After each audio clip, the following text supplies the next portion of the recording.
are at a loss to explain what is causing this weather and why it is taking them by surprise. That sudden drop in temperature as half an hour ago, Mexican officials closed the border in the light of so many U.S. refugees. We prepare to go live to Los Angeles. Are you getting it on camera? What you see is happening now. Look over there behind me! That's a tornado! Yes, a twister! This is just massive.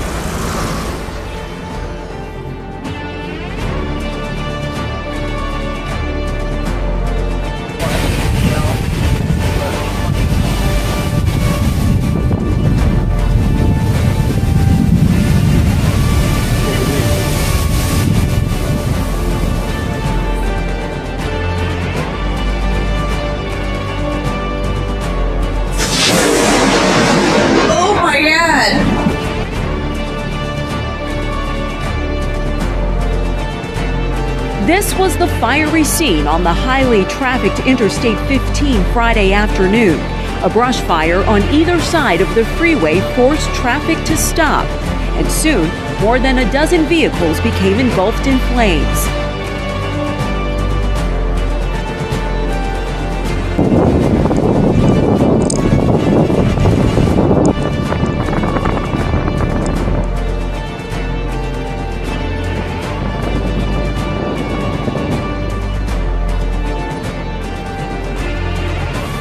This exercise, because it's occurring not just on military bases, but also on public land and also on private property, is causing much more suspicion.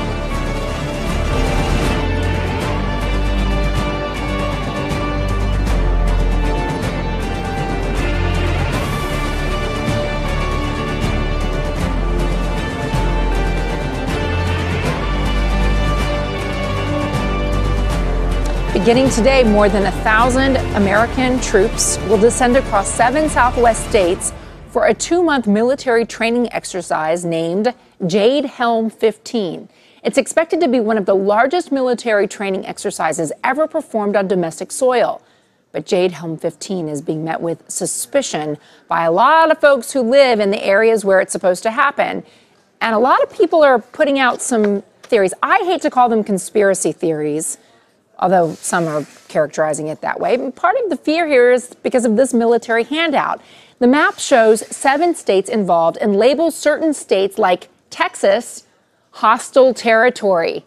National security correspondent David Martin joins us from the Pentagon. I mean, if they wanted people to greet the troops with open arms, it does seem like calling it hostile territory, even for a training exercise, well, it might ruffle some feathers. Well, that's probably not a smart choice of words. I don't think they meant that document to become public. But the Army is not helping its cause here by being so vague about what this exercise is all about. It's left this vacuum of information into which all these conspiracy theories have crept. All the Army really says is they are developing new warfare tactics in a landscape that resembles the Middle East. And you know, if you're suspicious of government intentions to begin with, there's not a lot in that statement that is going to reassure you. Even this, David, sorry, but even the graphic that we're showing right here where the legend says hostile, permissive, uncertain, and uncertain, leaning friendly or leaning hostile, some theorists have come up with the idea that they have the red list. These are people who would take on the government if they thought that the government was there to suppress free speech and to suppress democracy, and that there are kill plans in place for everyone who's leaning hostile. Well, you know, those are pretty far-fetched. For the first place, 1,200 soldiers are going to be involved in this. 1,200 soldiers over 7 states is not a very big force and is not going to crush anybody. But more to the point, I think I've been on smaller versions of exercises like this, these special operations exercises, and the scenario is almost always the same. You have American soldiers infiltrating quote-unquote hostile territory where they link up with friendly resistance fighters and form a guerrilla army to try to overthrow the hostile government. And in fact, the one public event, the one event that's going to be open to press coverage in this exercise, involves a night jump by paratroopers onto a military base outside San Antonio, where they are going to link up with the special forces who have already infiltrated on the ground. And that is the classic example of what the military calls forcible entry, seizing an enemy-held airfield and turning it into your own base of operations. And just by coincidence, also in August, the Army is holding a much larger forcible entry exercise out in California. But that's occurring on a military base and has not generated any conspiracy theories, at least so far. This exercise, because it's occurring not just on military bases, but also on public land and also on private property, is causing much more suspicion. All right, David, thank you so much for trying to clear up some of the confusion about this. It probably, as you said, would be better if the Army just came out and said exactly what they were trying to do here. David Martin at the Pentagon, thanks.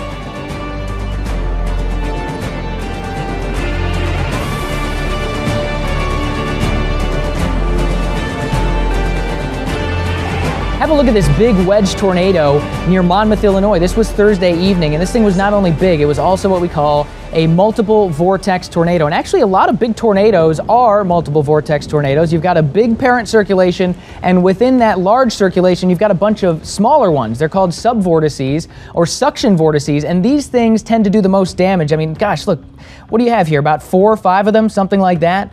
I mean, this was a big tornado that actually did a lot of damage. Now, very often, you can't see the multiple vortices in a multiple vortex tornado because the view will be shrouded by either debris, rain, a condensation funnel. But in this case, you can see it. I guarantee you, in a lot of these big tornadoes, you've got that going on in the middle.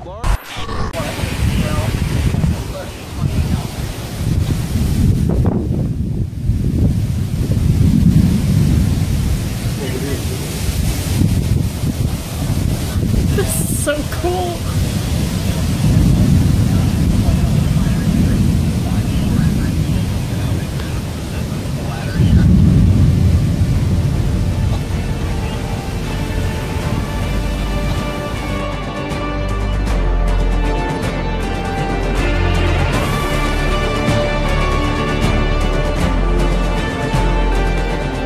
People in one Philadelphia neighborhood are frustrated with 2 holes that opened up right in the middle of their neighborhood. They say the holes are dangerous and growing bigger by the day. Eyewitness News reporter Simon Chowdhury has the story now from Kensington. I see a sinkhole, not a pothole, a sinkhole. Folks in Kensington have noticed a couple of holes in their streets. On a scale of 1 to 10, a 12. Marge Gilmore has lived in Kensington her whole life and has never seen the streets in such bad shape. She tells us she hurt herself 2 weeks ago after falling in this sinkhole on the 3400 block of Kime Street. It was dark and I didn't even see it. I just fell in it. I hear myself scream, and the next thing I'm in the hole. Gilmore says she's getting physical therapy from the fall and plans on suing the city. That's some peace of mind, and that's going to get fixed. Neighbors say the hole has been there for about a month and a half. They called the city, letting them know that it's getting worse and worse and worse, and no response. Joseph Oldham blew out a tire and scraped his car driving over it. The hole started off probably about that big, and now I can fit in it. He really can. Oldham recently took this picture. He was standing on a crate and the box, leading him to believe the hole is about 8 feet deep.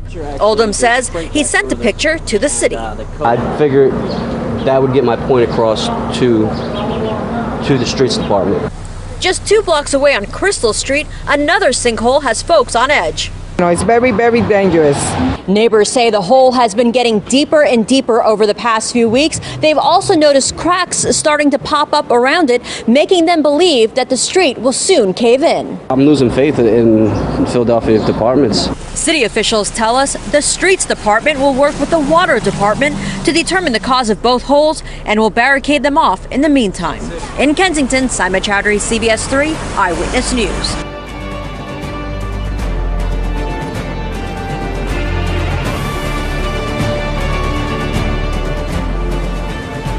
An earthquake with a magnitude of 7.0 has hit off the Solomon Islands, but seismologists say it's unlikely to cause dangerous tsunami. The USGS said the quake struck about 80 kilometers off Lata Island around 2:30 p.m. Saturday local time. The focus was 10 kilometers deep.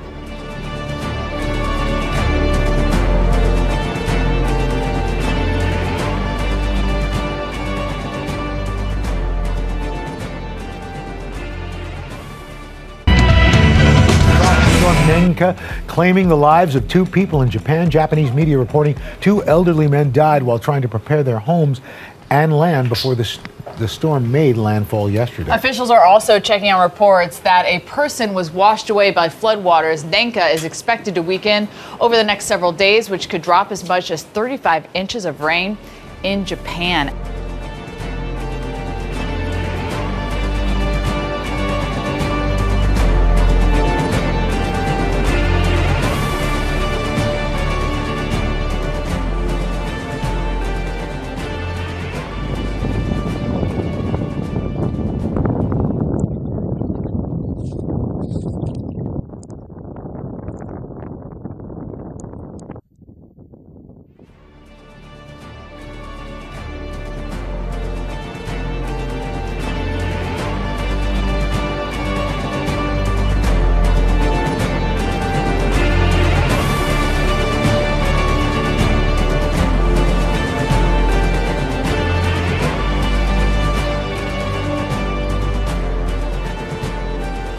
Bringing some live pictures coming into us from Athens. This is of a huge fire on the east side of the Greek capital. We're being told that 35 fighters are tackling the blaze. Apparently it spread very quickly because of high winds. This is the Imitos mountain and it's very near. You can't quite see the scale of it there, but you can almost see it encroaching onto very densely populated areas. Lots of pictures on Twitter of this as well, people taking pictures from their balconies and saying how close it is to their homes. A lot of concern there. They're saying it's on the Hymettus Ridge over Athens, very near a densely populated area. I'll keep an eye on those pictures and bring you more as we get it.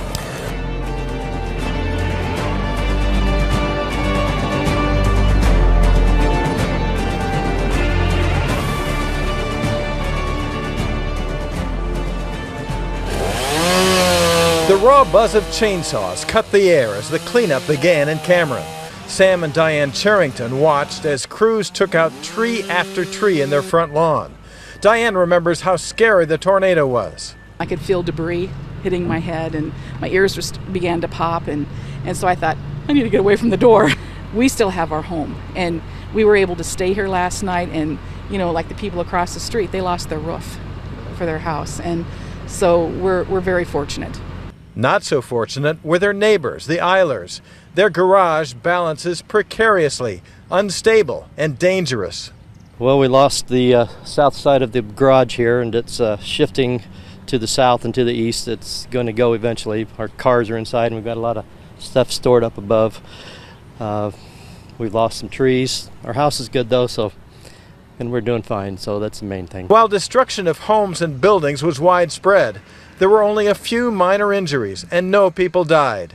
Still, things are far from normal here. The surrounding landscape that longtime residents like Sam and Pat Fox had invested years in will take another generation to rebuild. You've lost so many years of enjoyment, and it'll never happen again. In Cameron, Illinois, for the Weather Channel, I'm Scott Newell.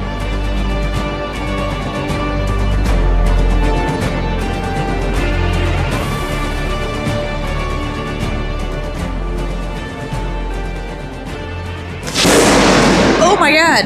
That was literally in our backyard.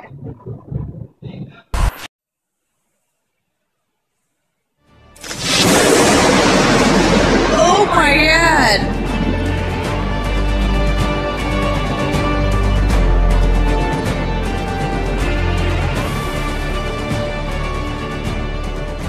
Our top story this morning, frightening moments on a Southern California highway. More than a dozen vehicles caught fire and were destroyed when a wildfire jumped the main road to Las Vegas. Many more drivers were trapped by the flames, which have already burned 3,500 acres northeast of Los Angeles. Danielle Nottingham is in our Los Angeles bureau with more. Danielle, good morning.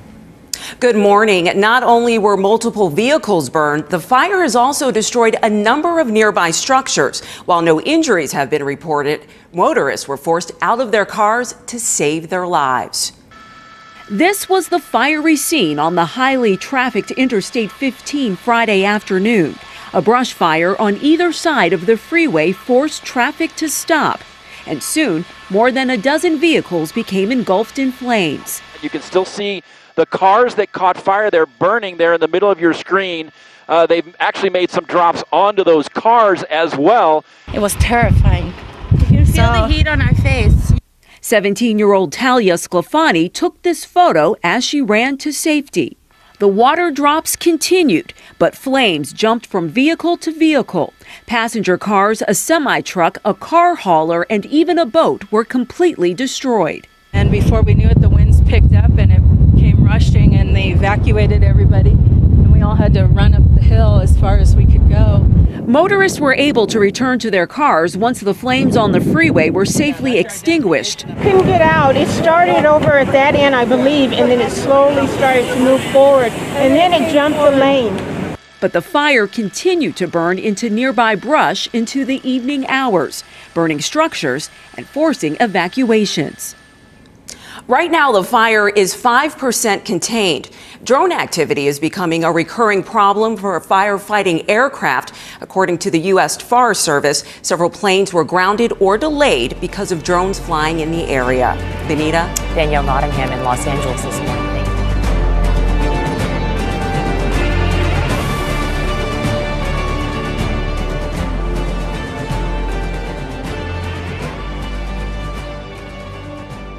Top of breaking news right now. A lightning strike at Del Mar Park in Aurora sends 4 people to the hospital.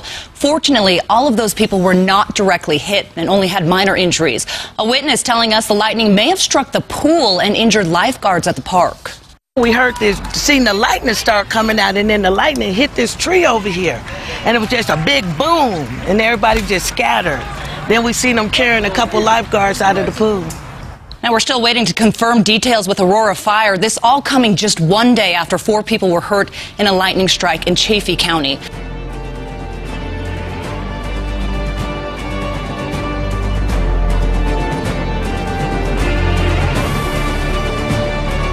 Kristen, as you know, the drought in the Northwest this summer is being called historic. Top state and federal drought experts in Washington today warned it could even be a year or more until these dry conditions improve. Lisa Balick has more on this impact. Lisa? Yeah, listen to this. I found out that Washington state has received less rain than even landlocked Phoenix, Arizona in the past couple of months. Now, our dry spell spells big trouble around here. The Evergreen State is, well, not so much right now. Washington state water experts told me today 99% of the state is in a drought, and the dry spell is causing a tidal wave for the economy. The heat is hurting berry crops. Most of the nation's raspberries are grown here. Livestock feed is withering, and the heat is stressing cattle. Washington is second to California in wine production in the country, but natural resource leaders tell me fruit in Washington vineyards and orchards is getting sunburn. Like Oregon, Washington is shutting down fishing on many rivers or limiting hours to try and save native species. Really, no choice when about 85% of the rivers are running lower than normal, about half at record lows. The Olympic National Park in northwest Washington is normally the wettest spot in the lower 48. Now, it's so dry there, 1,600 acres in its wilderness are on fire. How bad is it going to get? Washington state climatologists told me odds are we're going to stay drier and warmer than normal, even through next winter. Now, as for water rationing, Washington state says that it's up to individual water districts, unlike California, which has a lot more state control. Dan, Jennifer? Okay, Lisa, thank you for that update.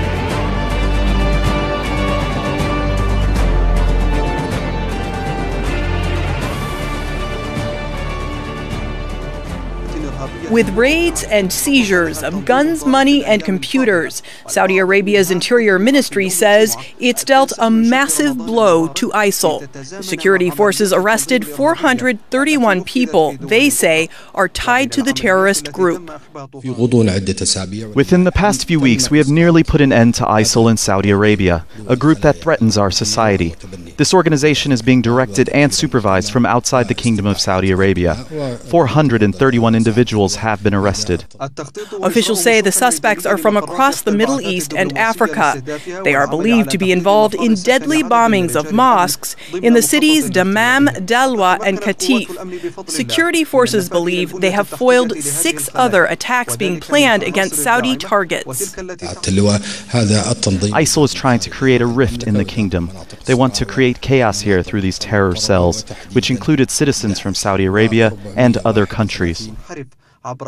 With the arrests, Saudi Arabia is also hoping they have squashed the ability of ISIL to recruit more fighters. Natasha Ghanem, Al Jazeera.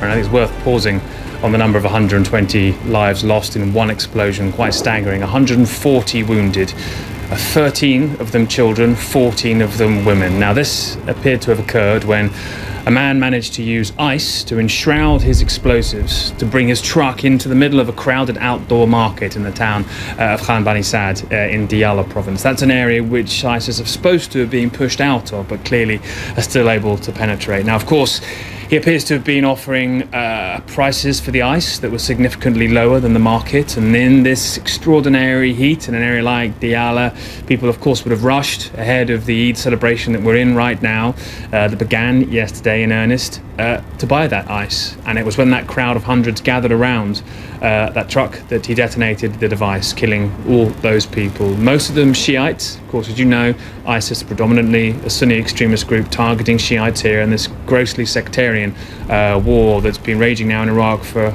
quite some time, but particularly hitting a peak with ISIS activity right now. And I think many are terrified this might be showing a switch towards the people used to call them spectacular bombings that Al-Qaeda in Iraq are responsible almost 10 years ago now, trying to make sure the death tolls are what staggers rather than those gruesome videos we've been seeing of executions from ISIS in the past months or so, Paula.